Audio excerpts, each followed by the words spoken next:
Коронавирус илдети Жалал-Абад шаарындагы номер 5 мектептин 6 класста окуган окуучу кызынан аныкталып, ал окуган класстын окуучулары аралыктан окутууга өткөрүлдү. Мектеп директору окуучулар менен мугалимдер санитардык талаптарды аткарып келгенин, учурда да бул режим катуу көзөмөлдө экенин билдирди. Буга чейин бизде 6 класстан бир окуучу кызыбыз катталды. Ал окуучу кызыбыз мектепке келбегендиктен класс жетекчиси чалып, эмне себептен келбей атат дегенде ата энеси ушул тамак ооруп атат деп айткан экен. Анан тамак оорусо ушул анализдер тапшырсаңар, анализ тапшыргыла деп айткан экен. Ошол анализ тапшырганда апасынан чыккан.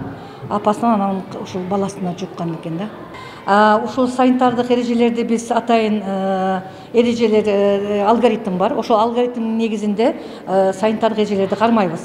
Аталган илдетти шаардагы номер 19 мектептин мугалими да жуктуруп алган. Ал мугалим класс жетекчи болгондуктан анын окуучулары да аралыктан окутууга жиберилип, өзү амбулатордук дарылоодо. Оору катталган мектептин директору окуучулар менен мугалимдер санитардык талаптарды так сактап жатканын айтканы менен өзү бет кап тагынбай жүрөт. Эме койгула мени азыр ата энелер зорго турганда теги эле койгулачы, пожалуйста. Силерден сураңыз. Бир жакшы иш чара болгондо келгиле мен жол интервью берем. Азыр элдин баары зорго турат өзү. Турабы? Баарыбыз. Жогорудагы жагдайларды эске алуу менен шаардык штаб каладагы муниципалдык мектептердин баарын 1-майдан тарта аралыктан окутуу чечимин кабыл алды. Андан сырткары алдыда өтүүчү майрамдык иш-чараларда онлайн форматта болот.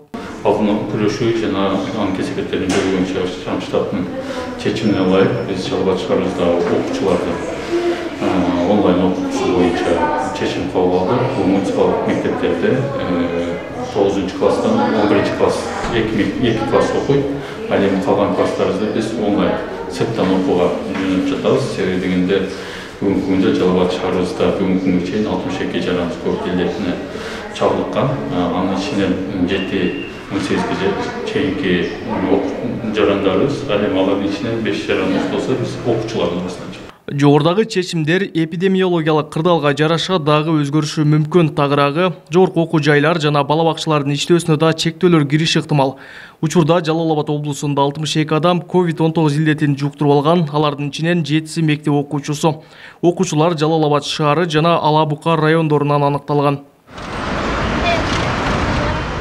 Кабылбек Көчкөнбай уулу, Тынчбек Туолдаев, Жалал-Абад облусу.